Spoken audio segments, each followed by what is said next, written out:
tema ¿es posible una antropología marxista? Lo hemos planteado como una pregunta. Es una pregunta que vamos a tratar de alguna manera de responder. Básicamente voy a hablar de lo que yo considero que eso puede ser la relación entre el pensamiento marxista, el pensamiento de Marx, con algunas elaboraciones posteriores, no todas, y la antropología.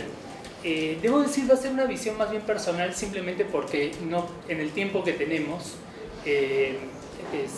no hay tiempo para hacer toda una revisión histórica. Me voy a enfocar más en lo que yo considero que es importante en mi propia lectura de Marx, que debo decir es más el Marx del Capital que el Marx del Manifiesto Comunista, y voy a explicar hacia el final el porqué de eso.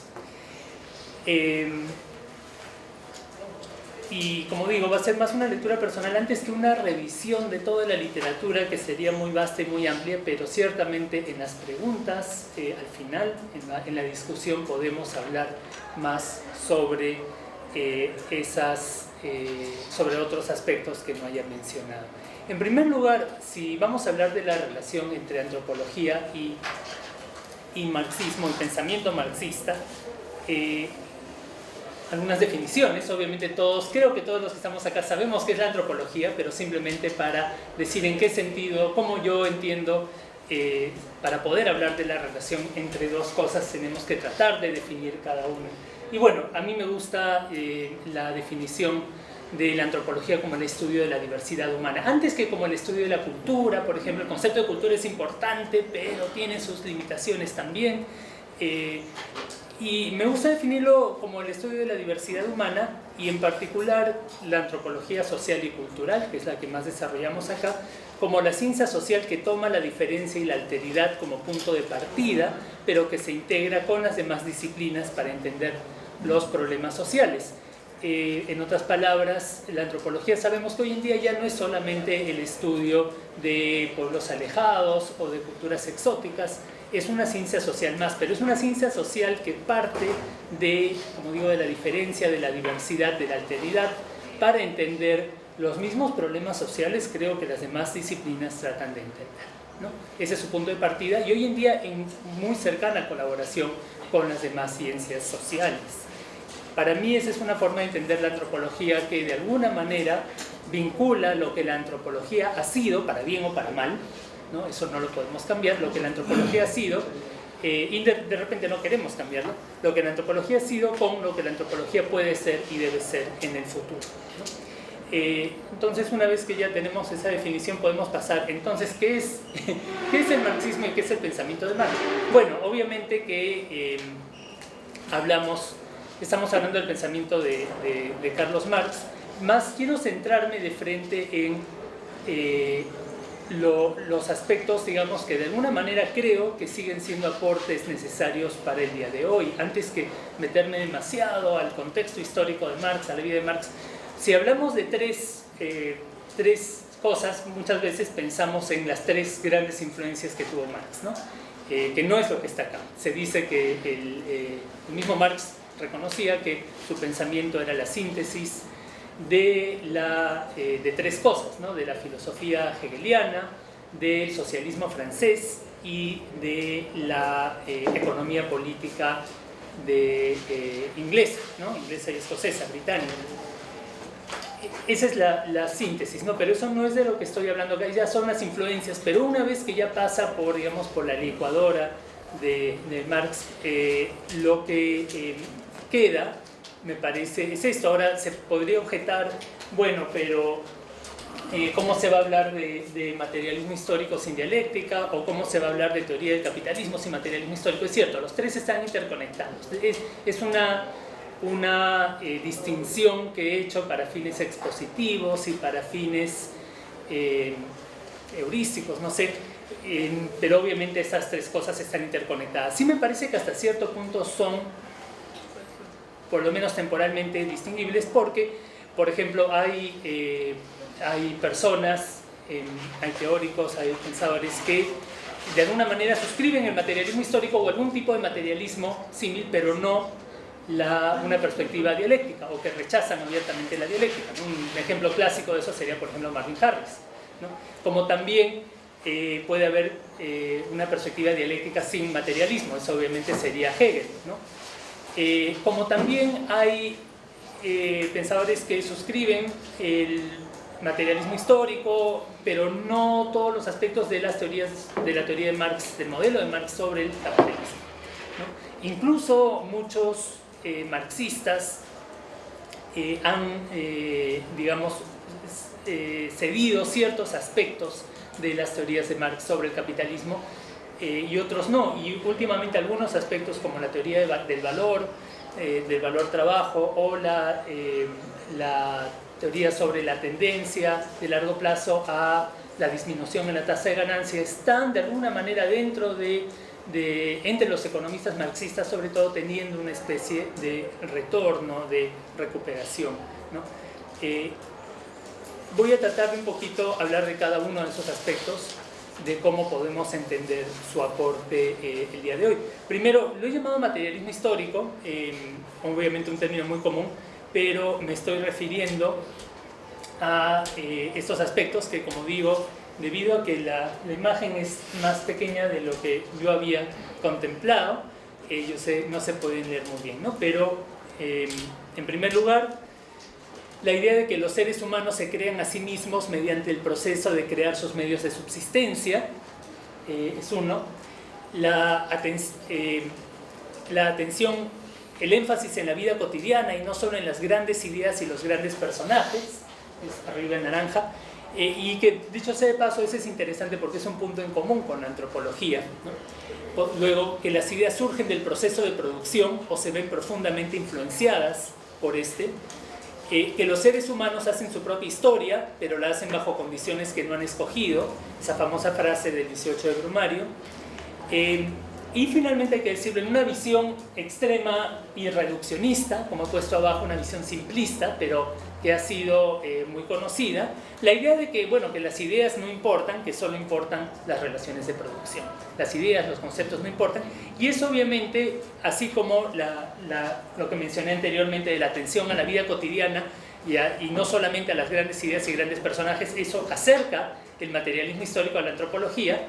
Si hablamos de esta versión extrema y reduccionista de que las ideas, los conceptos no importan, solo importan las relaciones de producción, eso nos aleja de la antropología, sobre todo de la antropología en su vertiente más simbólica, ¿no?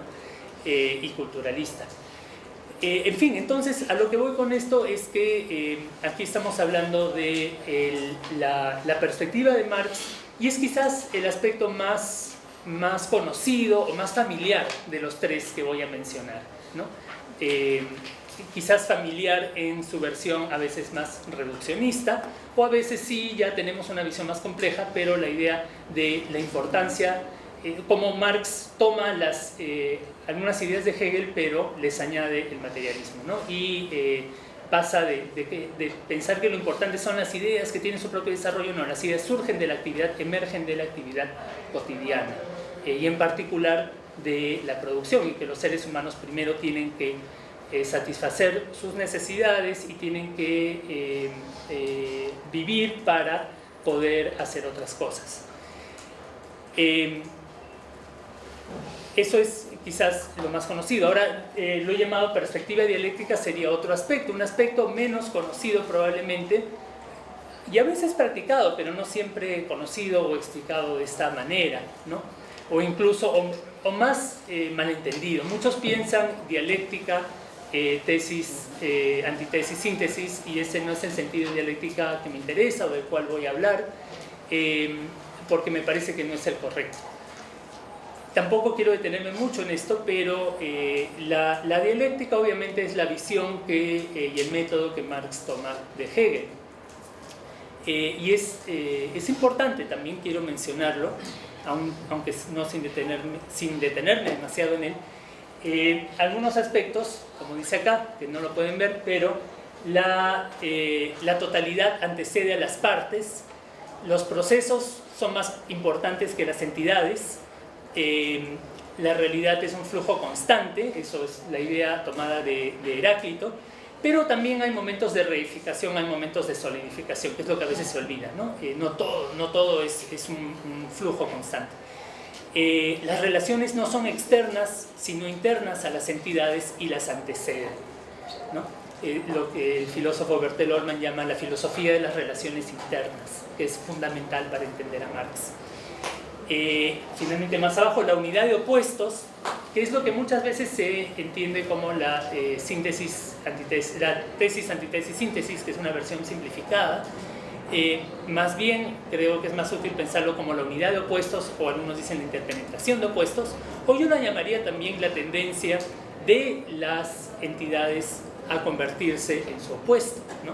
De lo cual la historia del marxismo me parece que es un ejemplo principal, irónicamente, como algo que empieza como una idea, pues, de liberación y de progreso, termina en lo que fue el socialismo realmente existente del siglo XX, que tuvo sin duda momentos buenos, pero también momentos muy negativos.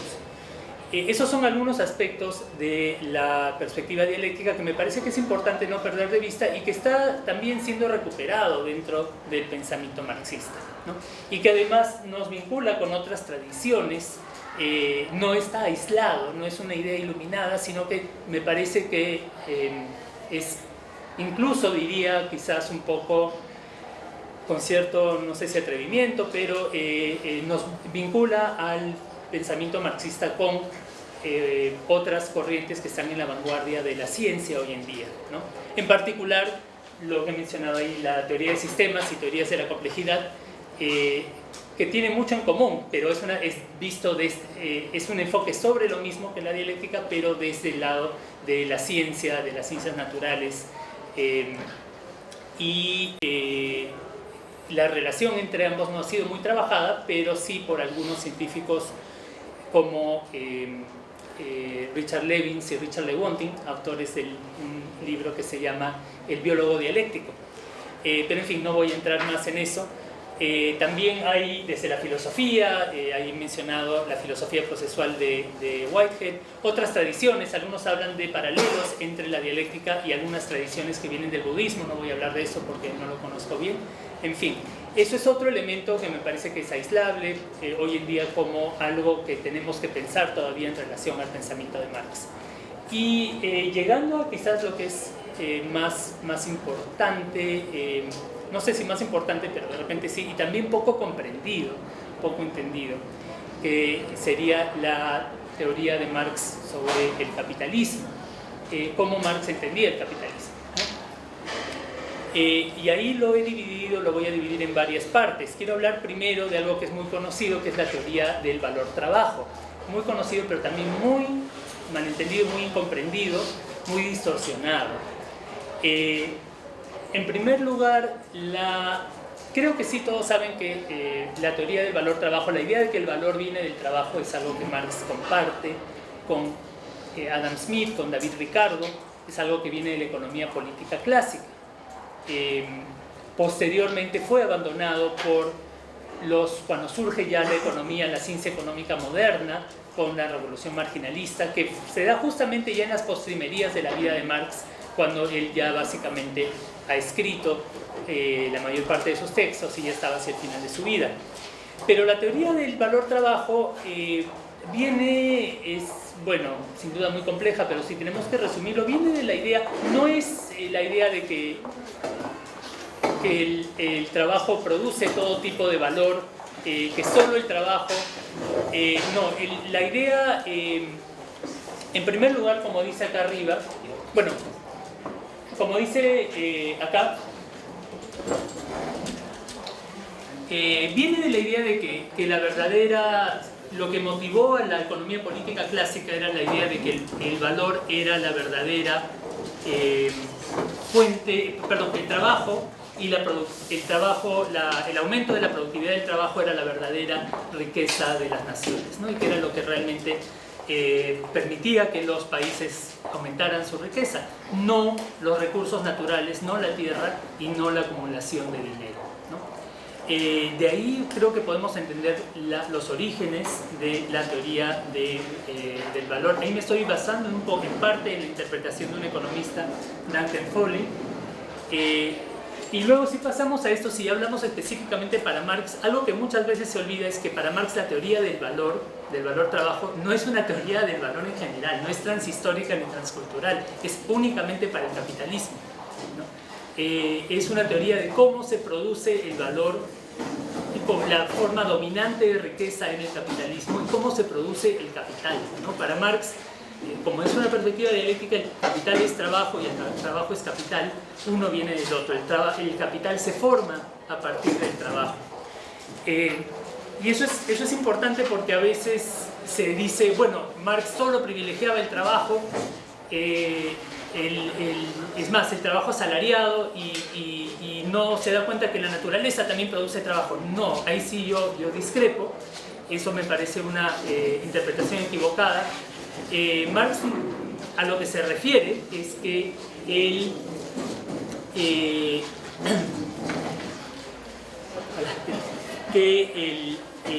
la naturaleza, hay muchos tipos de riqueza, ¿no? La naturaleza produce riqueza, toda la actividad humana también puede producir riqueza, pero el valor es algo específico, el valor es lo que se va a convertir en capital, ¿no?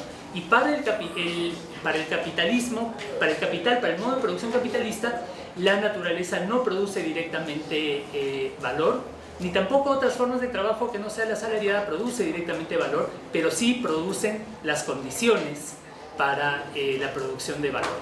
Y eso, en otras palabras, pueden producir valor indirectamente, pero no directamente, ¿no? Y esa es una distinción importante. O sea, contribuyen a la formación de valor, obviamente.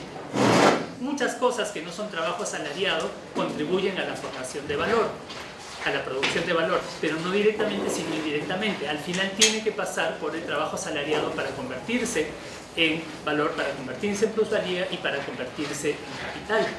Entonces, al final, la teoría de valor para Marx, la teoría de valor-trabajo, es también una teoría sobre la marginación por parte del capitalismo de aquellos procesos que son distintos al trabajo asalariado, ¿no? De la naturaleza, por ejemplo, y ahí entra también el tema del trabajo doméstico, ¿no? Que se ha hablado mucho del trabajo doméstico no asalariado, produce valor o no, produce plusvalía, y ahí ha habido, digamos, un gran aporte de los debates del feminismo de los años 60 y 70, fue visibilizar el trabajo asalariado, eso fue un tremendo aporte. Pero de ahí surgió un debate sobre si se le podía considerar producción de plusvalía o no. Porque no podemos entrar a eso más en la discusión, yo concuerdo con las personas que dijeron en ese momento, no es exactamente producción de plusvalía, es otro tipo de explotación, ¿no? Y ese es precisamente lo que lo hace más vulnerable y más marginado. Al final, si uno sigue realmente las consecuencias, las ideas del trabajo, de la teoría de valor de Marx, de la teoría de valor-trabajo, el trabajo asalariado no es necesariamente el más marginado ni el más oprimido, ¿no? Puede a veces hasta ser, por lo menos por ciertos periodos, se podría decir una situación privilegiada, ¿no? Comparado con otros. Privilegiada precisamente porque es el momento privilegiado de producción de valor y de plusvalía y de capital. Esos son algunos de los aspectos de la teoría de valor. Es una teoría al final de cómo el capitalismo privilegia el trabajo asalariado y al final, si bien necesita acumulación primitiva y necesita otros procesos, al final el capitalismo también necesita el trabajo asalariado para reproducirse y para tener mayor éxito, ¿no? Si pasamos más a esos temas, había hecho un pequeño esquema de repente, un poco se puede leer, pero creo que no tanto. Ahí puesto el capital se genera de dos formas, digamos, en un primer momento lo he dividido en dos. Por un lado, la acumulación primitiva, es ese término que viene de Marx, que primitiva simplemente lo usa en el sentido de originario, ¿no? No tiene, creo, nada que ver con el concepto de lo primitivo como era usado en la antropología de hace 100 años, sino quiere decir acumulación originaria, la primera acumulación, ¿no? Para que pueda surgir el capital, primero tiene que haber, y es toda una variedad de procesos que va desde el robo, la expropiación y múltiples otros mecanismos, ¿no? Es bastante heterogéneo. Y el otro proceso, la otra forma de generar capital es la extracción de plusvalía, que es mediante el trabajo asalariado. Y con el tiempo esta tiende a predominar, por lo menos esa era la idea de Marx, ¿no? Más peso va a tener esto que esto, ¿no? Por eso eventualmente, digamos, la esclavitud, que en un momento es esencial para el capitalismo, eventualmente se va a volver menos rentable que la explotación de la mano de obra asalariada. Y la extracción de plusvalía a su vez se divide en dos, ¿no? La plusvalía absoluta y la plusvalía relativa. La plusvalía absoluta es simplemente hacer trabajar más horas a la gente, extender el día de trabajo, porque la plusvalía es la diferencia entre aquel porción del día en el cual los trabajadores producen su salario y la cantidad total de productos que generan, que producen. Si alargas el día de trabajo, entonces va a aumentar la plusvalía, va a aumentar la ganancia. Pero la idea de Marx era que con el tiempo eso también deja de predominar tanto y más bien pasamos a esto que es la plusvalía relativa, que consiste en invertir en tecnología para aumentar la productividad y así reducir el valor de las subsistencias que necesita el trabajador. De manera que la reproducción del trabajo requiere una porción menor del trabajo de la sociedad y así el resto se convierte en plusvalía. Y con el tiempo esto tiende a predominar. En otras palabras, la plusvalía relativa implica el uso de la tecnología y el reemplazo de la mano de obra por la tecnología. Y ahí hay algo curioso que yo he notado que en algunos debates sobre las ideas de Marx este aspecto es a veces dejado de lado por algunos marxistas, pero ciertamente por los antimarxistas, que a veces piensan que, bueno, como Marx vivió en el siglo XIX, no pudo haber conocido mucho sobre la tecnología y que la tecnificación de la producción en nuestra era y la automatización y todo eso, bueno, obviamente deja de lado las teorías del pasado.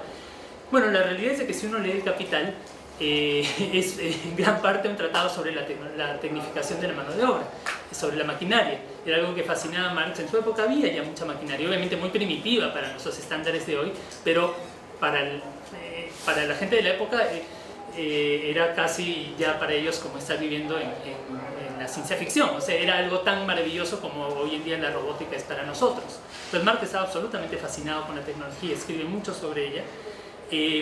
Y él, digamos, no la sataniza, pero también en parte su teoría del capitalismo es una teoría sobre qué sucede, a qué lleva ese reemplazo de la mano de obra por la tecnología, ¿no? Y ahí es donde llegamos a la contradicción fundamental, que hay muchas maneras de entenderlo. Al final todos sabemos que las teorías de Marx su teoría sobre el capitalismo es una teoría sobre la crisis del capitalismo, ¿no? Cómo el capitalismo entra en crisis. Y en el pasado se ha entendido, se ha dicho mucho sobre la sobreproducción y otras cosas. Yo diría, he tratado de resumirlo de esta manera, ¿no? Una letra muy chiquita, pero por un lado, el capital necesita reducir mano de obra, ¿no? Mediante el uso de tecnología, para aumentar la productividad y para aumentar las ganancias en el corto plazo, perdón. Que es que el trabajo es la fuente de valor, y ahí volvemos a la teoría de valor, ¿no? El trabajo es la fuente de valor y por tanto del capital, y por tanto su progresiva sustitución por medio de la tecnología lleva a una crisis en la formación de capital, porque, y específicamente ¿cuál es el mecanismo? Bueno, algunos enfatizan distintos aspectos, pero yo enfatizaría que este proceso abarata demasiado las mercancías y a la larga esto conduce a una crisis de las ganancias capitalistas, ¿no? Y ahí ese es un tema que está muy candente ahorita en la discusión, en la economía marxista a nivel global. Algunos le dan mayor énfasis que otros a esa fragilidad, digamos, del capital, ¿no? Pero de todas maneras, lo que sucede es de que el capitalismo siempre se dice, ¿no?, que planta las semillas de su propia destrucción, se dice con la creación de la clase obrera y todo, y eso puede ser verdad también, pero no es quizás lo que yo más enfatizaría en este momento,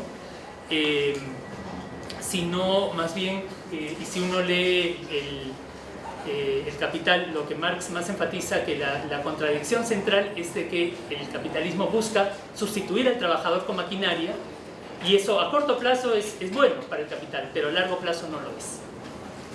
es al final una contradicción entre el corto plazo y el largo plazo, ¿no? ¿Y por qué no lo es? Porque, bueno, hay varias formas de entenderlo, pero yo diría que lo que el capital invierte tanto en maquinaria y a la larga no le resulta rentable, ¿no? Esa es la tendencia decreciente de la tasa de ganancia. Es a largo plazo y es una tendencia, obviamente que pueden haber otras tendencias que lo contrarrestan en corto plazo. Hay que decir que esa idea, por mucho tiempo, incluso muchos marxistas decían, no, ahí ya no podemos seguir a Marx hasta ese punto, ¿no?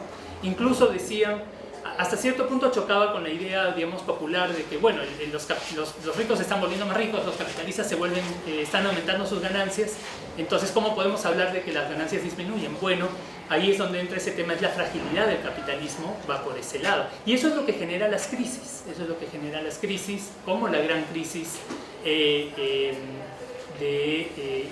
no quiero mencionar tanto la del 2008, porque nos ha afectado, pero no tanto, sino de la crisis de los años 70, que es lo que desencadenó la gran crisis en nuestro país en los años 80. En fin, hasta ahí he hablado entonces he definido brevemente lo que yo entiendo como antropología y he definido lo que para mí son los principales aportes del pensamiento de Marx para el día de hoy. Estoy seguro que ha sido breve, es algo que de repente puedo profundizar más durante la discusión. Entonces, ¿qué relación puede existir entre el pensamiento marxista y la antropología? Que es el tema que nos ocupa hoy, ¿no? Y aquí nuevamente creo que se puede ver un poco, pero la antropología, por un lado hay una tensión, una contradicción podríamos llamarlo, ¿no? Por un lado la antropología, como sabemos, surgió como el estudio de sociedades no europeas, no capitalistas y no estatales. Ahora, hoy en día sabemos que ya no se restringe a estudiar ese tipo de sociedades, pero todavía la antropología mantiene un énfasis en la diversidad, como mencioné al principio, ¿no? Y eso es lo que un poco la distingue de la sociología, si bien yo siempre creo que hay que apostar por la interdisciplinaridad, pero hay diferencias disciplinarias y esa es la más importante, me parece, con la sociología. Entonces hay una tendencia entre ese énfasis en la diversidad, en las sociedades no europeas, no capitalistas, no estatales en un origen, y por otro lado el marxismo, obviamente, porque el marxismo tomó como punto de partida de su análisis el capitalismo, y en particular el capitalismo europeo, que era el dominante de esa época, aunque ya no es el único. Lo tomó como objeto de su reflexión. Entonces ya ahí hay una tensión entre el pensamiento marxista y la antropología, ¿no? Sin embargo, también hay una especie de apertura o una especie de compatibilidad en el hecho de que Marx, a diferencia de otros economistas políticos de la época y otros economistas posteriores, Marx enfatizaba el carácter históricamente específico del capitalismo, ¿no? Enfatizaba que el capitalismo no era eterno, tenía un principio, había tenido un principio, iba a tener seguramente un fin, no era universal, aunque él creía que se iba a volver más y más universal. Y al enfatizar ese carácter históricamente específico, Marx deja abierta la puerta para la diversidad humana. A ese nivel, cosa que la economía menos, ¿no? Y por eso es de que hay, claro, los economistas, y no quiero criticar a la economía, bueno, porque hay cosas que la economía hace muy bien, ¿no? Que necesitamos, la ciencia económica moderna, pero hay una tensión con la antropología, sobre todo con la antropología económica, porque obviamente los modelos que tiene la ciencia económica para las sociedades distintas a las hegemónicas modernas no funcionan realmente. El marxismo deja esa puerta abierta, ¿no? No pretende proyectar el modo de producción capitalista a todas las sociedades. Pero si bien deja esa puerta abierta, Marx mismo no entró realmente por esa puerta, ¿no? Y eso lo sabemos. Él menciona por momentos otros modos, otras, pero obviamente sabemos que su conocimiento de otras sociedades era bastante limitado, muy limitado, ¿no? La antropología recién se estaba iniciando en aquel entonces, recién al final de su vida se estaba realmente iniciando, y era la antropología evolucionista, ¿no? Marx sabemos que Él le gustaba el evolucionismo en la biología. Él trató de dedicarle el primer volumen del Capital a Charles Darwin. Y también hacia el final de su vida él se interesó mucho por las ideas de uno de los primeros antropólogos evolucionistas, que fue Luis Henry Morgan. No llegó a escribir tanto sobre el tema o a publicar tanto sobre el tema, pero Engels sí. Engels, después de la muerte de Marx, publicó todo un libro muy influenciado, directamente influenciado y halagando las ideas de Morgan, que es el origen de la familia, la propiedad y el Estado. Pero esa antropología de la época, antropología evolucionista, obviamente bastante con poca base empírica, entonces eso es obviamente una limitación. Entonces, ¿cómo podemos de alguna manera reconciliar o superar esa tensión entre el carácter eurocéntrico, por así decirlo, del pensamiento de Marx y el énfasis de la antropología sobre la diversidad y la diferencia, ¿no? Una tensión importante que ha habido en la antropología, si hablamos específicamente de lo que yo he llamado materialismo histórico, que es este énfasis en la producción, en la vida cotidiana, en la actividad humana, no solamente en las ideas abstractas. Si tomamos eso ha estado presente, digamos, ha habido una tensión en la antropología, ¿no? Si ya tratamos de entender cómo podemos vincular la antropología con ese aspecto específicamente del pensamiento de Marx. Y eso es algo que creo que sabemos, y muchos de los debates sobre temas de marxismo en la antropología se han ido por la línea de esta división o esta tensión entre, por un lado, corrientes como, y ahí las he enumerado, del lado izquierdo, la ecología cultural, el neoevolucionismo, el materialismo cultural, y la antropología histórica, o por lo menos ciertas corrientes de antropología histórica, pensando sobre todo en Eric Wolf.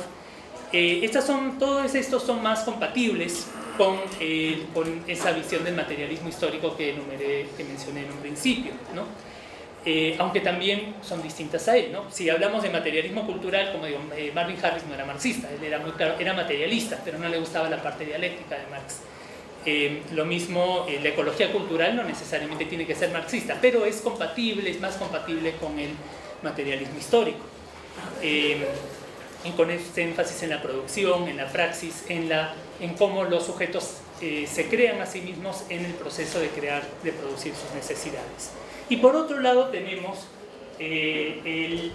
lo que he nombrado ahí en la flecha del lado derecho, que es el culturalismo clásico, boasiano, y de sus alumnos, Margaret Mead, todos ellos, la antropología simbólica, pensando sobre todo en el segundo Marshall Salins, o el Marshall Salins tardío, el estructuralismo de Levi-Strauss, la antropología interpretativa de Clifford Geertz y seguidores. Todos ellos creo que se puede decir que de alguna manera enfatizaron la relativa autonomía de lo simbólico frente al proceso social y frente a la producción, ¿no?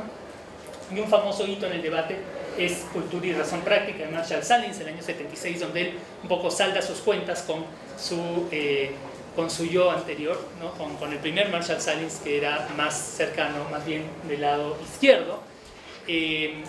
Él plantea hasta cierto punto la autonomía o la importancia de lo simbólico. Ahora, ahí hay que decir que el debate no es tanto, me parece, sobre si lo simbólico está vinculado con la actividad, con lo económico, con la producción.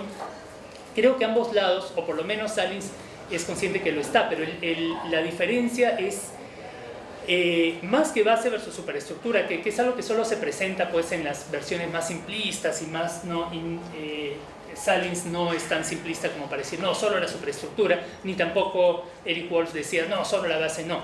Pero es una diferencia entre determinación o necesidad versus arbitrariedad y variabilidad, ¿no? Me parece que para la corriente del Salins tardío y de otros, los que he nombrado del lado derecho, ¿no? El culturalismo clásico, la antropología simbólica, el estructuralismo, la antropología interpretativa, para ellos la variación entre culturas es en última instancia no es que sea completamente arbitraria, pero ellos enfatizan la arbitrariedad del símbolo, la arbitrariedad, la diferencia y la cultura como una explicación en sí misma, ¿no? Antes que como algo que emerge del proceso social o de las condiciones geográficas o ambientales. mientras que el otro lado enfatiza más, el otro lado podríamos decir que en última instancia me parece que es más universalista, enfatiza más procesos de determinación y de causalidad que son comunes a todas las culturas, ¿no? Y que llevan a pensar en la importancia de ese proceso material y que se pueden hacer generalizaciones entre culturas y no tanto enfatizar el carácter único de cada cultura. Estoy seguro que estoy simplificando muchas cosas y seguramente tergiversando algunas, pero espero que no las fundamentales. Ahora, ¿qué pasa a partir de los años 80? Suceden varias cosas, ¿no? Podemos decir que tanto en el marxismo como en la antropología, como en las ciencias sociales en general, de alguna manera el materialismo histórico y corrientes afines o compatibles con el materialismo histórico pierden peso. No del todo, pero parcialmente, ¿no? Y más bien la autonomía de lo simbólico adquiere un poco más de predominancia, ¿no? Por un lado, y esto lo he colocado, ¿no? Lo que va, si pensamos, bueno, acá he puesto las ideas o lo simbólico arriba y la base abajo, eso es probablemente equivocado, pero la idea es de que, en primer lugar, en el marxismo hay un alejamiento de ese determinismo de la superestructura por la base, ¿no? Y una concesión de una mayor autonomía a lo simbólico. Lo cual, hay que decirlo, sin duda fue una necesaria corrección, debido a que predominaban versiones pues, simplistas de que lo simbólico no importaba, que solo importaban las relaciones de producción, que la cultura no importaba.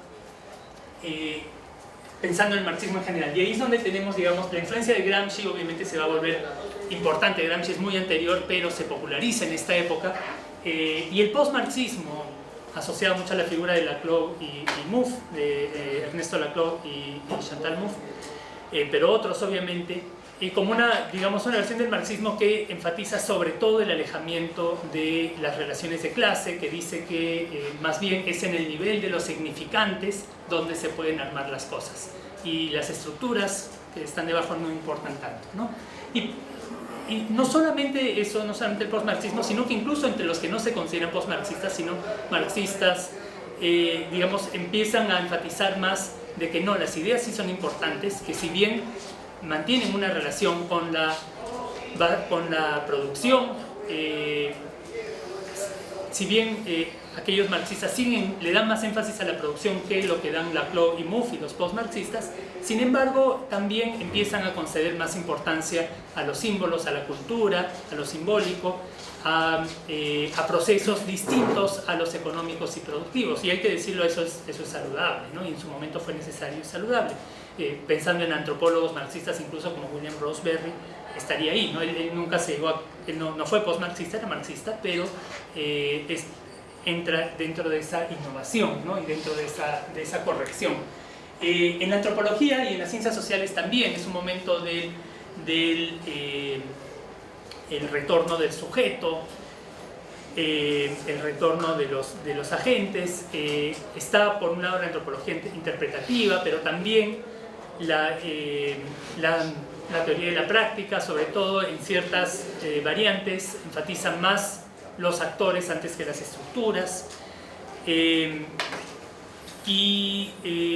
Bueno, y sabemos que en lo político también obviamente el marxismo entra en crisis en esta época, sobre todo, la clase trabajadora a nivel mundial empieza a entrar en crisis a fines de los 70s y en los 80s, y el colapso del marxismo político, por así decirlo, se da a fines de la década de los 80 y principios de los 90. Eso todos lo sabemos, en nuestro país se dio de manera particularmente pronunciada. Claro, obviamente, sobre todo se dio en los países en el antiguo mundo socialista y con la caída de la Unión Soviética en 1991. Entonces todo eso hace que, me parece que en el pensamiento nos alejemos de ese materialismo histórico, ¿no?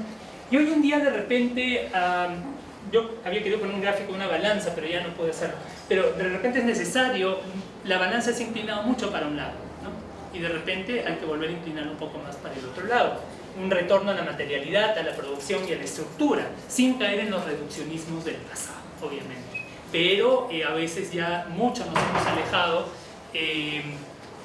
hay gente que cree que la clase obrera no existe. La clase obrera es más grande que nunca. Lo que pasa es que está ubicada casi en su totalidad en China, ¿no? Esa es la única diferencia, por eso quizás no la vemos. Aunque nunca la vimos del todo acá, pero un poco de forma incipiente. El trabajo, la actividad siguen siendo importantes. Y para dar un ejemplo de repente que no sé si es... no sé si del todo funciona, pero yo he investigado, digamos, me he interesado temas de la minería en el Perú, la relación minería y comunidades, y yo y varios otros investigadores que podría mencionar nos hemos interesado en los últimos años por cómo las discusiones, los debates sobre los conflictos socioambientales en el Perú han dejado de lado el tema del trabajo y han dejado de lado los temas económicos y presentan solamente como conflictos socioambientales por el tema ambiental, que no dudo que el tema ambiental es importante, pero yo creo que el tema ambiental es muy importante. Se ha vuelto sobre todo muy importante en algunos conflictos como el de Conga en Cajamarca, pero en otros conflictos no siempre es lo más importante.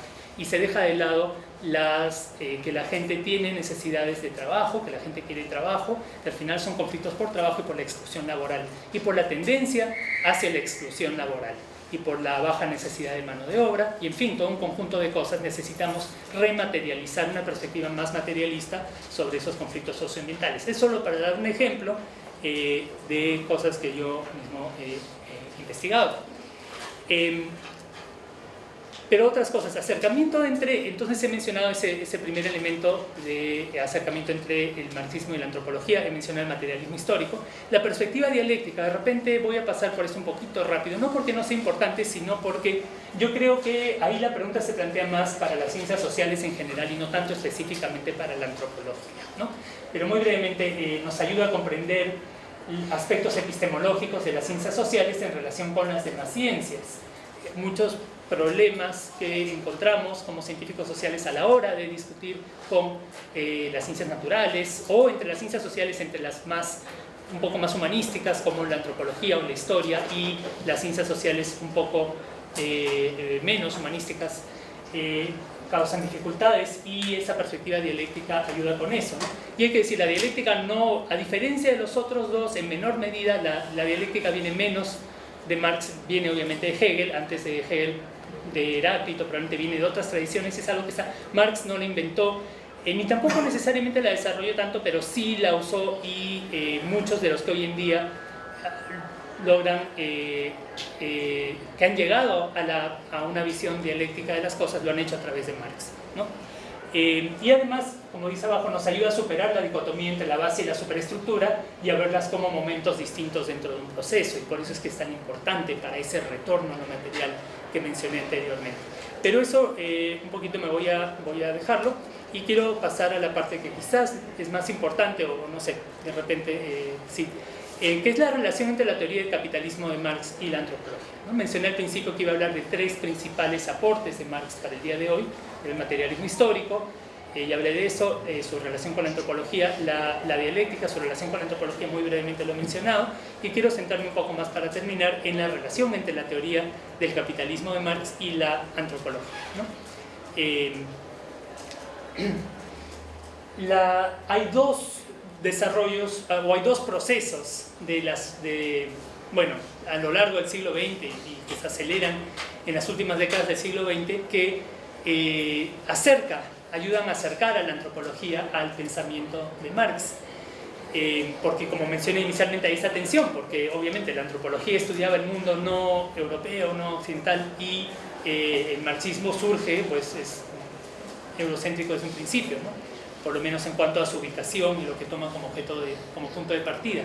Los dos procesos que han ayudado a acercar a la antropología al pensamiento, a las ideas de Marx, es por un lado que la antropología, como sabemos, ha diversificado su objeto de estudio, ya no se limita a lo lejano y exótico, y eso no es un proceso de un iluminamiento súbito, eso es algo que viene sucediendo casi desde un principio, ¿no? Ya en los años 20, 30 la antropología deja de ser el estudio solamente de pueblos sin estado, de pueblos de sociedades apartadas de los estados, pasa ya al estudio de pueblos campesinos, y cuando la antropología llega al Perú en los años 40 ya es una antropología que está acostumbrada a estudiar, por lo menos más la norteamericana que la inglesa, está acostumbrada a estudiar a pueblos, a sociedades campesinas. Luego ya desde los 50, 60 surge la antropología urbana, acá en el Perú también, ¿no? Entonces es un proceso que viene sucediendo y hoy en día ya hay antropología de mundos virtuales, hay antropología de... Eso creo que todos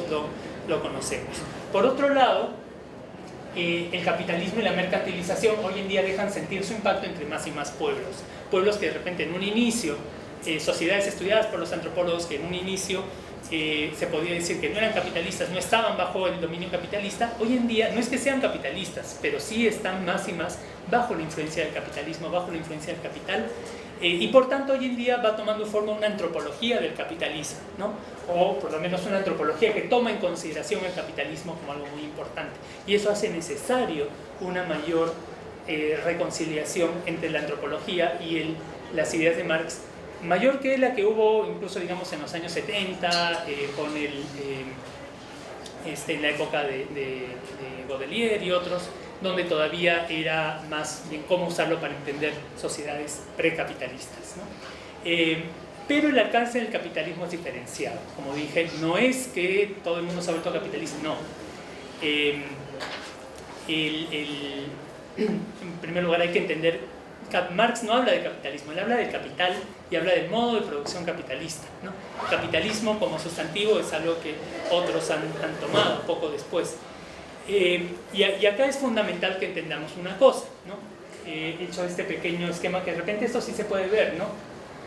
Hay que diferenciar entre dos cosas, ¿no? El capitalismo ya se extiende de alguna manera u otra a todo el planeta, con algunas excepciones, pero hay que entender la diferencia entre, podemos usar la terminología de la teoría del sistema mundo de Manuel Wallerstein, como centro y periferia y semiperiferia, que he agrupado periferia y semiperiferia porque no estoy muy seguro ya hoy en día a qué le podemos llamar periferia y cuál es semiperiferia.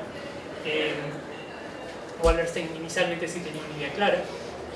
Centro-periferia, o si usamos de alguna manera he juntado cosas distintas, ideas distintas que creo que van juntas, de repente no del todo, pero creo que sí.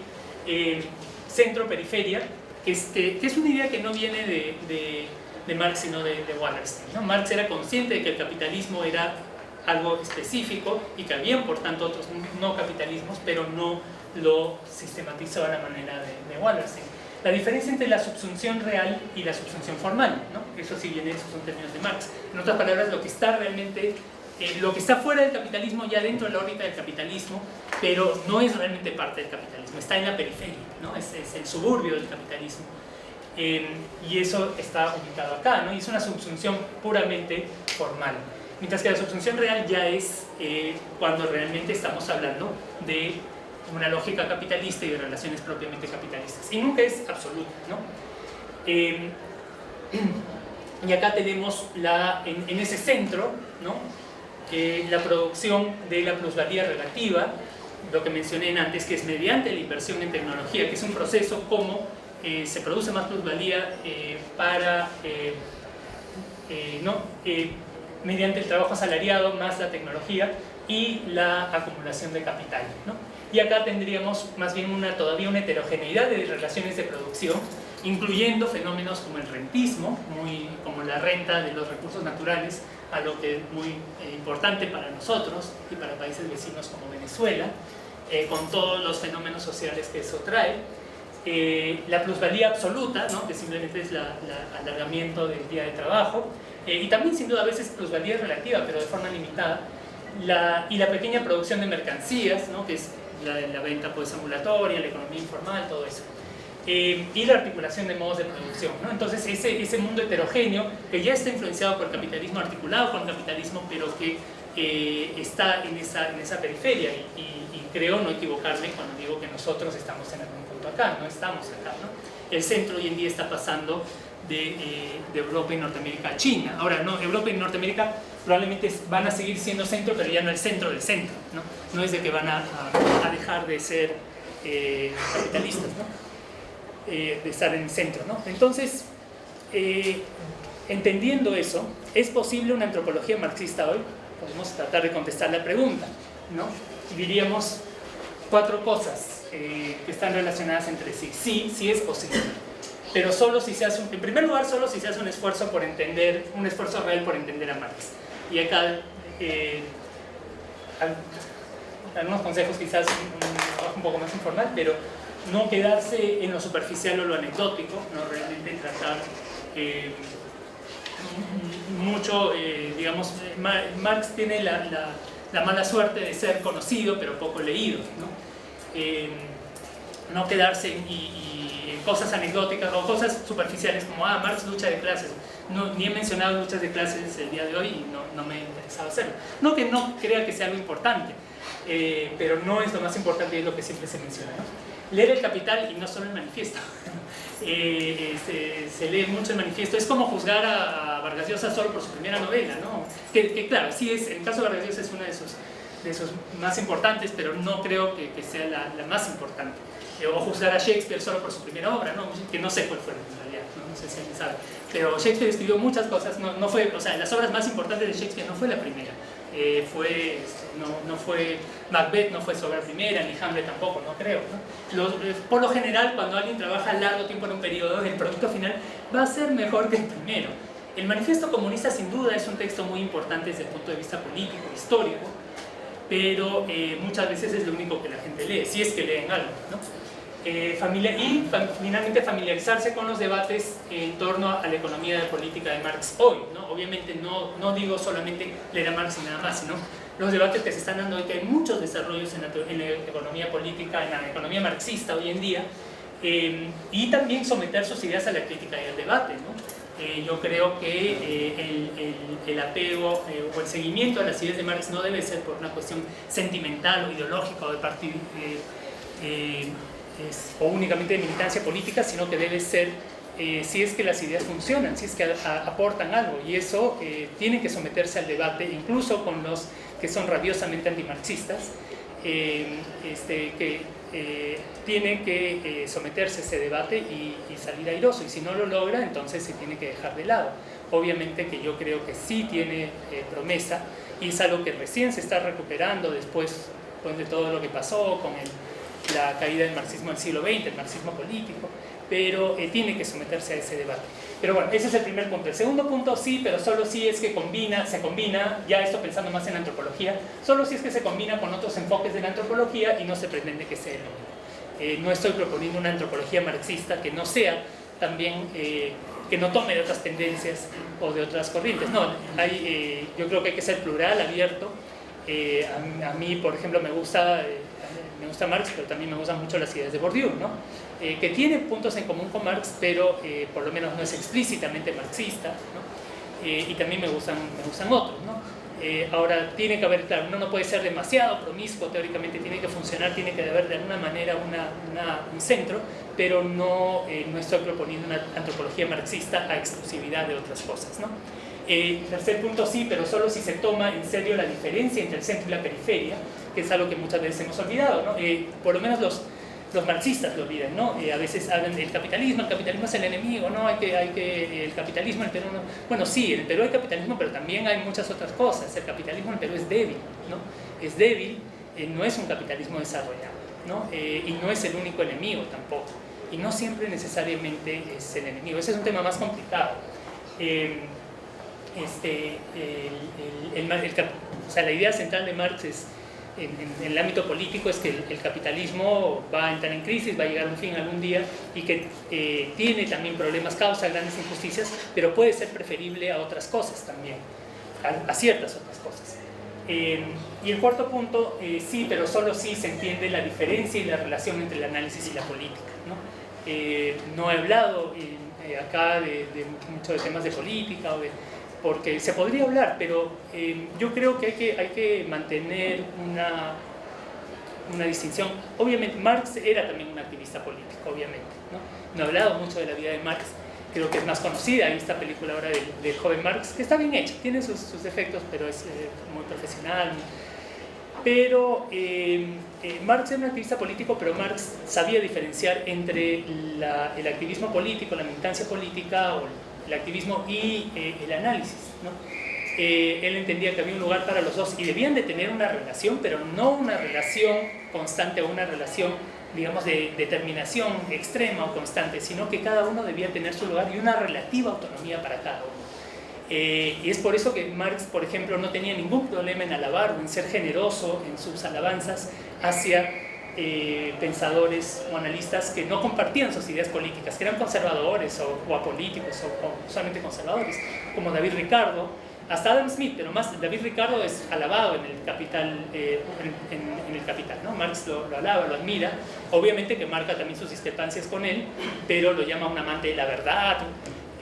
Lo mismo más adelante con Morgan, eso no está en el Capital, pero Engels cuenta que ya Marx después lee a Morgan y pues se queda fascinado y era un admirador tremendo de Morgan, y Morgan, el antropólogo Morgan, pues no era ningún marxista ni socialista, él era un abogado del Partido Republicano en Estados Unidos, abogado de los ferrocarriles, ¿no?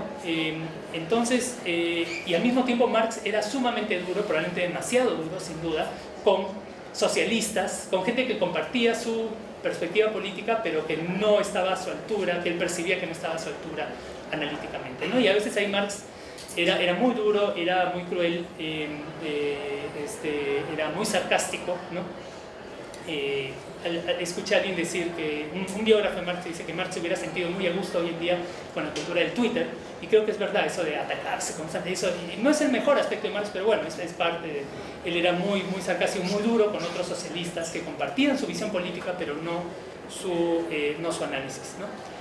Entonces, si decimos que sí es posible, ¿qué es lo que Marx ayuda a la antropología a entender? Porque puede ser posible, pero ¿por qué es deseable? ¿Por qué necesitamos a Marx para la antropología, ¿no? Y muy brevemente voy a mencionar cuáles son los puntos. En primer lugar, el porqué de las crisis del capitalismo, ¿no?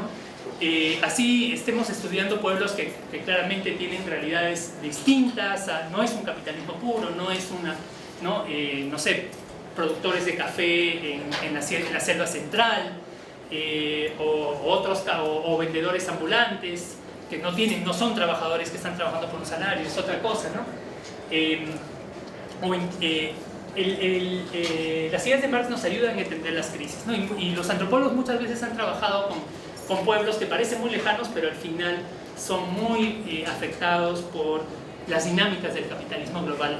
Solo para dar un ejemplo, hay un documental muy bueno, una serie de documentales sobre Nueva Guinea, ¿no? Que es la zona remota, tradicional de los antropólogos en los años 70. Y el tercero de esos documentales se llama Black Harvest, Cosecha Negra, muestra cómo la caída de los precios del café el año 79-80, cómo afecta a estos pueblos, que son pueblos tribales, ¿no? Que tienen otra lógica, otra no, pero que no saben qué es lo que está pasando en el mundo, pero los afecta directamente y desencadena, porque ellos estaban tratando de pasar el cultivo de café y los precios allí no estaban muy bien, entonces, pero de pronto caen los precios y de pronto eso desencadena toda una serie de guerras tribales y toda una... Entonces, el capitalismo y sus crisis afecta a los pueblos que los antropólogos estudian, a todo tipo de pueblos. Ciertas dinámicas culturales y políticas del capitalismo avanzado,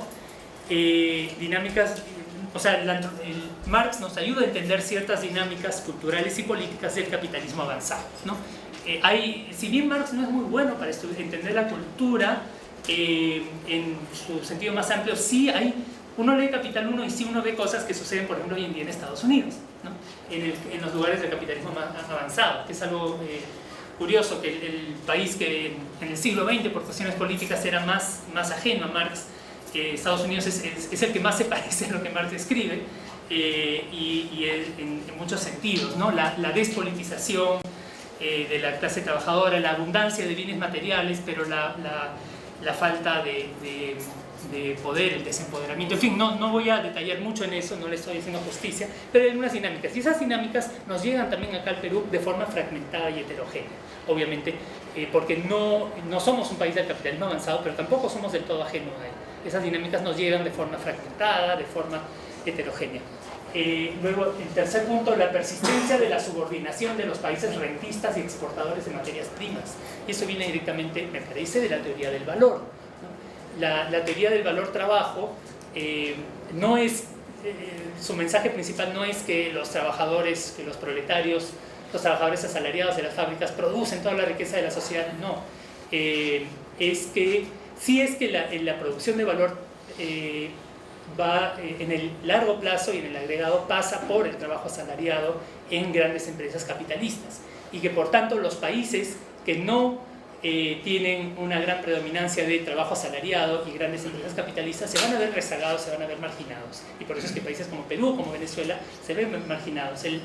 La riqueza minera, la riqueza de los recursos naturales no es un camino a volverse parte del centro del sistema mundo. Ahora, hay países que aprovechan bien la riqueza petrolera una vez que ya están más dentro de ese centro, como Noruega, pero no es fácil como un camino hacia ese centro. No creo que sea imposible, pero no se me ocurre un caso donde se haya dado, y si lo hay no son muchos, ¿no? Entonces las ideas de Marx nos ayudan a entender ese aspecto, que es fundamental también para entender lo que está pasando en el país hoy en día, y es fundamental para los antropólogos, si es que entendemos que la antropología hoy en día es una ciencia social más que busca entender los problemas sociales. Finalmente, acá Marx también nos ayuda a entender las dinámicas del trabajo, la explotación y la mercantilización. Sobre todo el trabajo y la explotación, y no solamente el trabajo asalariado, capitalista, sino en general, digamos que la tradición marxista es una de las que más ha aportado para entender ese tema de la explotación, incluso en otros tipos de explotación, ¿no? De la explotación feudal, ¿no? La explotación mediante la reciprocidad jerárquica, ¿no? O también la explotación del trabajo doméstico, ¿no? Ese debate que vino del feminismo en los años 60 tomó muchos aportes del marxismo. Y finalmente, bueno, lo que ya mencioné antes del materialismo histórico en general, la importancia de la actividad humana y no solo de las ideas, ¿no? Y los conceptos. Y el último punto, y ya les prometo que es el último, ya no hay nada más, es el 19-19, la diapositiva 19-19, podemos invertir la pregunta también. ¿Es necesaria la antropología para el análisis marxista de hoy? ¿Qué puede aportar la antropología para ese análisis marxista? Y yo diría que sí, y dos motivos principales, seguramente hay más, pero dos que se me ocurren. Uno, porque el capitalismo no avanza tan rápido como creía Marx, y por lo tanto el análisis marxista tiene que tomar en consideración aquella heterogeneidad sobre la cual la antropología es especialista, ¿no? Y la antropología sigue siendo la especialista sobre diversidad, sobre heterogeneidad, sobre esa... ¿no? Los antropólogos, cuando estudiamos, no importa que estemos estudiando el mercado a la vuelta de nuestra casa, lo comparamos automáticamente con los NUER, con los trovendeses, cosa que otras ciencias sociales no hacen. Ese es el plus, digamos, que trae la antropología, ¿no? Y número dos, también la antropología es necesaria para el análisis marxista por el tema del método etnográfico, del trabajo de campo. La antropología y su tradicional cercanía con las personas ayuda a contrarrestar las rigideces del pensamiento teórico e ideológico mediante el encuentro con gente de carne y hueso, y por eso la antropología también me parece que tiene mucho que aportar a ese análisis marxista y ese análisis del capitalismo contemporáneo y de qué hacer con el futuro de la sociedad hoy en día. Y con eso termino. Muchas gracias.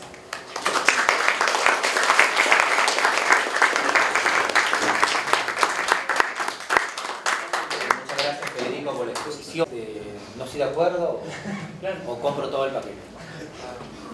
César. Creo que había una pregunta acá. ¿Le parece si hacemos una ronda primero? Ya, ¿O perfecto. prefieres uno por uno? No, una ronda está Sí, bien. perfecto. Por aquí, no sé quién. Sí, Ya, gracias.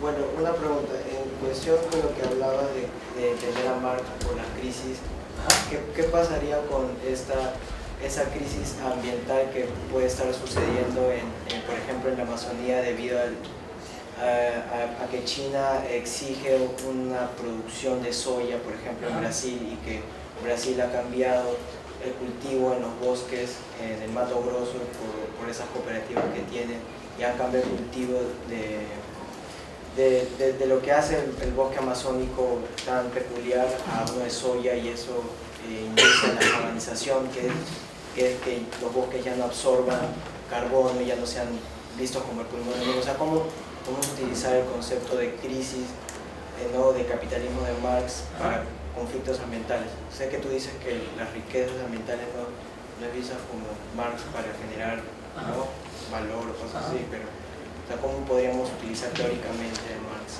en ese sentido? Bueno, una idea que me saltó un poco cuando escuchando tu exposición, era, y también pensando en la relación entre antropología y marxismo, bueno, pensaba yo en cómo se entiende el concepto de cultura mismo. O sea, tú mismo decías que cultura es una cosa, es un concepto tan diverso, tan amplio, hay tanta gente que lo entiende de tantas formas distintas, pero si haciendo una simplificación podríamos pensar en la cultura, en algunas visiones que resaltan la parte simbólica, ¿no?, inmaterial, y otras perspectivas sobre la cultura en la que sí hay una interrelación entre las prácticas de la gente y las ideas, ¿no? Y es una cosa así. Entonces, por este segundo lado, yo creo que hay como una mayor posibilidad de pensar un trabajo de investigación acerca de la cultura y en cuestiones específicas, integrando una visión marxista, ¿no? Y bueno, eso es como un comentario. Luego, yo también pensaba en cómo bueno, al menos acá en San Marcos se ha trabajado la antropología y la investigación, muchas veces rescatando cosas de Marx y no necesariamente diciendo explícitamente esto es antropología marxista. Yo pienso, por ejemplo, como yo tenía un trabajo un poco cercano a Jürgen, a Goethe, entonces yo todo el tiempo lo encontraba enfatizando esta cuestión. Hay que estudiar la economía, cómo se organiza la gente para producir, hay que fijarse mucho en las particularidades históricas de lo que uno está revisando. O sea, eso si uno encaja perfectamente en una epistemología marxista, ¿no? Claro, pero no sé, a nadie he visto que diga que Jürgen Goethe es marxista, o sea, y en sus propios trabajos él raramente cita a Marx, pero su trabajo está enfocado por ese lado, ¿no? Entonces, pensaba en esas posibilidades rescatando un poco la cuestión de la epistemología, ¿no? Más allá de la teoría de Marx sobre la teoría política o la teoría sobre cuestiones particulares, más bien rescatar la parte de la epistemología, que creo que tú...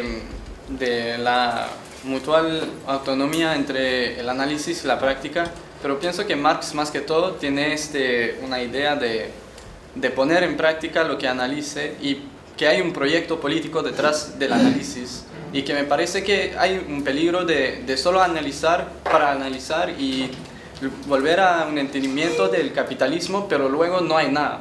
Entonces uno no puede, en mi sentido, uno no puede ir sin el otro.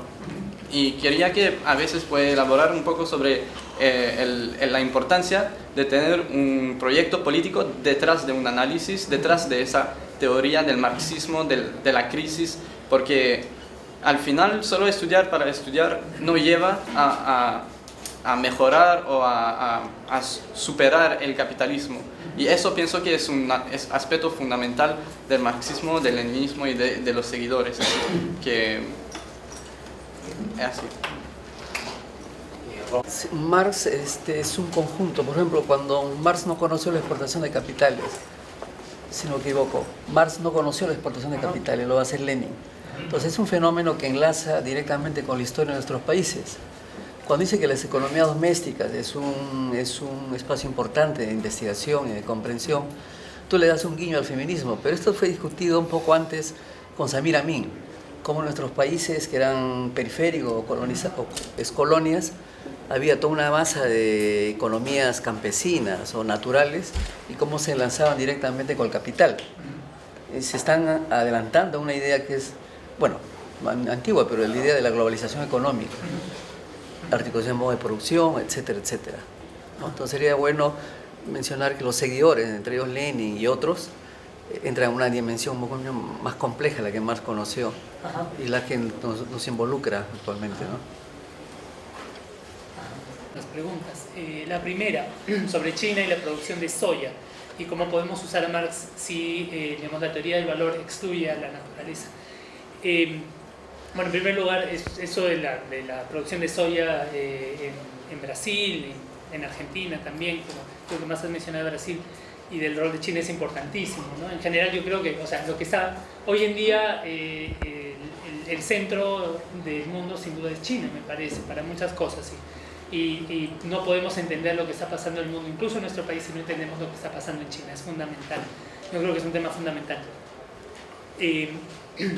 Claro, Marx sí tiene una teoría ecológica, sí tiene una teoría de los recursos naturales, pero es una teoría no de producción de valor o de explotación, sino es una teoría, más bien yo diría, de la exclusión o explotación en cierto sentido, pero no a través de la plusvalía. Es diferente, hay que tener claro la diferencia entre las distintas formas como el trabajo es utilizado por el capitalismo y como los recursos naturales son utilizados, ¿no? Y precisamente yo creo que es correcto decir que para Marx el capitalismo no le reconoce valor a los recursos naturales, los reconoce como fuente de riqueza, pero ahí está la diferencia entre riqueza y valor. Riqueza es un concepto heterogéneo, amplio, incluye los valores de uso, pero para convertirse en capital tiene que pasar. Yo creo que al final eso de qué es riqueza, qué es valor, qué es directo, qué es indirecto, qué es plusvalía, qué no lo es, para mí tiene que ver, hay que verlo con una perspectiva dialéctica como momentos. La naturaleza sí aporta la formación de capital, pero no directamente, no está ubicada en ese momento de la producción de valor, ese momento en que el trabajo se convierte en capital. Está ubicado en un momento anterior y eso ayuda a explicar su marginación y su destrucción. La naturaleza, la riqueza natural, para que se convierta en capital, tiene que pasar por el trabajo asalariado en grandes empresas capitalistas. Esa es la visión de Marx. Entonces, es una teoría de cómo la naturaleza es incorporada, utilizada, pero al mismo tiempo excluida y desvalorizada. Y por eso lleva a su destrucción. Y eso hay todo un desarrollo que no le estoy haciendo justicia, lo he explicado a mi manera, pero el que más escribe sobre eso hoy en día es John Bellamy Foster, que es el gurú de los, digamos, marxistas ambientalistas, o uno de los gurús, ¿no? De los que más toman las ideas de Marx, y él es muy, muy enfático. Hay otros, Paul Bourget y otros, pero él es muy enfático de que en Marx encontramos, claro, obviamente que no se tiene que hacer una elaboración mayor, pero como digo, es una teoría de la exclusión, y nos ayuda a entender eso. Entonces, y es una teoría, nos ayuda a entender la destrucción de la naturaleza en el capitalismo, pero también nos ayuda a entender la marginación de los países que se basan en la explotación de recursos naturales. Claro, te soluciona el problema económico en inmediato y todo, pero no es un camino a volverse parte del centro del sistema mundial. No es un camino al desarrollo capitalista como tal. Entonces, ¿cómo específicamente nos puede ayudar Marx a entender? Bueno, y solo para concluir sobre esa pregunta, yo diría que también esa perspectiva que yo he llamado materialismo histórico, pero esa atención que se ha perdido un poco en las últimas décadas en la antropología y en otras ciencias sociales, de ver la producción, de ver el trabajo, de ver, ¿no? Es necesaria precisamente para entender esos procesos, lo que está pasando con la producción y su conexión con lo que está pasando en China, ¿no? Y en eso otras corrientes de la antropología amazónica, el perspectivismo, no creo que nos ayude mucho con eso, ¿no? Sin desmerecerlo, que sin duda sirve para otras cosas, pero para eso necesitamos una visión más de lo que yo he llamado tipo materialismo histórico. Y eso nos conecta bien con la pregunta de César, que sí, estoy de acuerdo, y un poco para eso, a eso trataba de acercarme cuando hablé. Yo lo llamé materialismo histórico, no sé si debía llamarlo materialismo dialéctico o simplemente materialismo o qué. Lo llamé materialismo histórico para separarlo de la dialéctica hegeliana, que me parece que es importante distinguirlo, pero me refería precisamente a esa visión que no separa la cultura de los procesos materiales y de la producción, de la búsqueda de la subsistencia, y creo que al pensarlo de esa manera me he visto influenciado por conversaciones que hemos tenido anteriormente, y ciertamente también si bien no lo nombré, por el trabajo de Golte, ¿no? Yo creo que sí, efectivamente, aunque no cite mucho a Marx, me refería a ese tipo de perspectiva que presta atención, o de repente está más dentro de la ecología cultural, no sé, pero como digo, la visión de alguien como Golte, o la visión de la ecología cultural, es compatible con el materialismo histórico de Marx. De una manera que no lo es tanto la antropología interpretativa de Clifford Geertz o la antropología simbólica del Marshall Sahlins tardío, que nada es completamente incompatible con nada, pero necesita pues mucha más mediación y mucha más compatibilización. Entonces sí, estoy de acuerdo con lo que has planteado. La cultura, efectivamente, en parte El concepto de cultura, pues sabemos, tiene muchas definiciones y al final, para mí, cultura es una abstracción, ¿no? No es una cosa. Entonces, es un concepto que sirve para algo, sirve para iluminar la diversidad, la diferenciación, además la socialización, pero tiene sus aportes y tiene sus límites también. Algunos entienden cultura en este sentido que incluye lo material y que incluye la producción, y otros, solo para dar un ejemplo, Néstor García Campini enfatiza, ¿no?, que para él lo cultural es algo distinto, él lo usa más en el sentido simbólico, y no es tan problemático porque él precisamente lo separa, no dice que no hay interrelación, pero él quiere separar lo que es más técnico, más económico, de lo que es más expresivo y cultural. En fin, es un tema muy amplio, estoy seguro que lo estoy tergiversando, pero sí, estoy de acuerdo y creo que hay muchos... El materialismo, lo que he llamado materialismo histórico, la ecología cultural, todos esos aportes me parece que, claro, de alguna manera de repente, si bien están muy presentes en la obra de Golte, me parece que de alguna manera se ven marginados en los 90s y hacer presente un poco en la antropología, creo, y yo creo que tienen todavía mucho que aportar y tienen que volver. No sé cómo más contestar esa pregunta, pero eso es lo que yo considero, ¿no? Más allá del, claro, y por eso es que yo separaba eso de la teoría del capitalismo, porque uno puede seguir uno puede interesarse por la producción, uno puede interesarse por esos procesos productivos y no estar de acuerdo con la tendencia de largo plazo de la disminución de la tasa de ganancia. Es más, muchos marxistas no están, más y más está regresando esa teoría, pero por mucho tiempo muchos marxistas muy ortodoxos no estaban de acuerdo con eso. Entonces, por eso hacía esa diferenciación entre los dos. Sobre el análisis de la práctica, no, claro, evidentemente no quiero desmerecer, pero sí creo que, nuevamente, una perspectiva dialéctica son dos momentos distintos, ¿no? Son dos momentos distintos, se separan temporalmente y luego tienen que volver a juntarse. La política y el análisis no pueden mantenerse unidos todo el tiempo, porque si no, pues va a ser un análisis muy simplista o va a ser una política muy teórica, muy alejada de la realidad. No olvidemos que si bien Marx dedicó mucha energía a organizar la primera internacional y todo eso, pero también dedicó pues muchas horas a sentarse en la biblioteca, la biblioteca británica de Londres, con el frío londinense para tratar de entender cómo funcionaba, para leer economía política y entender cómo funcionaba el capital.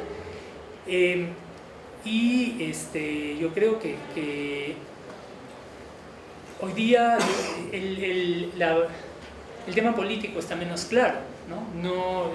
El análisis marxista de repente está un poquito más saludable, muy poco conocido y por tanto no tiene mucha influencia todavía, pero creo que está haciendo ciertos avances. El tema político sabemos que es sumamente complicado, y no está claro por dónde debe de avanzar, y Marx no nos da, o sea, Marx no es un gran teórico de la política, no es, él se dedicó a hacer política y a escribir análisis, pero no se dedicó a hacer mucha política, ¿no? O sea, se dedicó a hacer activismo, pero no escribió mucho sobre el tema. Yo me acuerdo cuando la primera vez que estuve en un grupo de lectura del primer volumen del Capital, ¿no? Llegaba, la gente se presentaba y decían, bueno, yo estoy acá porque me interesa el socialismo, y empiezas a leer el Capital, no hay nada sobre el socialismo, no hay nada sobre, es análisis del capitalismo. Entonces sí creo que son dos momentos distintos, pero que eventualmente se tienen que juntar. Sobre el tema, lo que mencionó el profesor Plasencia sobre la exportación de capitales, el imperialismo, Samir Amin y antes de Lenin, sí, estoy de acuerdo, ¿no? Bueno, Marx, no sé si lo llama exportación de capitales, pero Marx anticipa la globalización, ¿no? Anticipa ciertamente, porque era claro, o sea, él la tenía muy claro que el capitalismo iba a tener que ir más allá de los límites nacionales. Es más, él sobreestimó la rapidez con la cual el capitalismo se iba a globalizar, ¿no? Fue más lento. Él veía ya que el mundo estaba interconectado y que eso iba a tener una tendencia al aumento en el futuro, pero obviamente todavía no llegó a ver muchas cosas. Lenin ya él plantea la idea del imperialismo como una etapa, como como decía, la etapa superior del capitalismo, y hay ideas de Lenin que son rescatables ahí, que creo que además son separables de las ideas de Lenin sobre el leninismo político, la idea del partido que toma el poder y todo eso. O de lo que realmente sucedió en la Revolución Rusa, que es también un tema fascinante y muy complejo que no da tiempo para debatir. Y Samir Amin, bueno, es un gran teórico del imperialismo y influenciado por la teoría de la dependencia, influenciado por el sistema mundo. Ahora, con eso quiero decir, no sé si tanto Samir Amin, pero algo que me hace pensar sobre esos teóricos de los años 70, bueno, que continúan, obviamente, Samir Amin todavía está, Immanuel Wallerstein todavía está, muchos otros todavía están, y los teóricos de la dependencia latinoamericanos también. Quiero mencionar solamente una crítica que les hacía un profesor mío, un antropólogo venezolano, Fernando Coronil, que ya falleció, pero él decía que él estaba de acuerdo con ellos en muchas cosas, pero él decía que ellos mucho enfatizaban los flujos de valor y no lo suficiente la estructura de producción, sobre todo los dependentistas latinoamericanos. No sé si es una crítica justa a Samir Amin, tendría que volver a revisar Samir Amin para saber si es justo, pero lo menciono de repente, ese es un punto donde respecto a este pensamiento de los años 60, 70, no es de repente tanto enfatizar los flujos de valor de extracción de valor de la periferia, sino cómo cómo el sistema capitalista a nivel global crea estas periferias y centros y condena a las periferias a una estructura de la producción atrasada. De repente no es muy diferente de lo que decía Samir Amin, pero podemos enfatizar más algunos aspectos que otros, ¿no? Entonces sí, yo creo que eso es fundamental. Es fundamental, no lo mencioné porque yo creo que entender la diferencia entre centro y periferia es fundamental. O sea, por eso mencioné la teoría del sistema mundo, pero al mencionar a Wallerstein quería mencionar también a Samir Amin, quería mencionar a Giovanni Arrighi, quería mencionar indirectamente también a los dependentistas latinoamericanos, que influenciaron mucho a Wallerstein. Para mí ha sido muy criticada por los historiadores, por ser muy simplón, obviamente es un esquema, es un modelo, ¿no? Pero yo creo que para mí esa cuestión de centro y periferia, que no está tan claro en Marx, indirectamente sí lo está, pero no tan claro, yo creo que es fundamental, ¿no? Es fundamental para entender nuestra realidad y fundamental cuando algunos marxistas o sea, en países como Perú quieren saltar ya una confrontación con el capitalismo, cuando nuestro capitalismo tenemos capitalismo, pero es bien heterogéneo, bien subdesarrollado, entonces hay que pensar bien esa cuestión. No sé si he contestado las preguntas adecuadamente, pero no sé si hay más.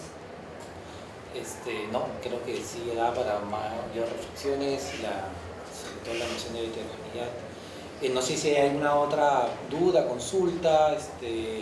Hay varios temas en el tintero, es algo quizás para otra ocasión con Federico, ver un poco qué tipo de antropología marxista se hizo en el Perú, si es que la hubo, el tipo de recepción, aquí en San Marcos en particular, pero en general se me ocurren temas, digamos, no para ahora, sino para después, cómo responder la irónica pregunta o el desafío que planteaba Clastres en los 70s sobre los marxistas y su antropología, que era una suerte de burla irónica, digamos, ¿no?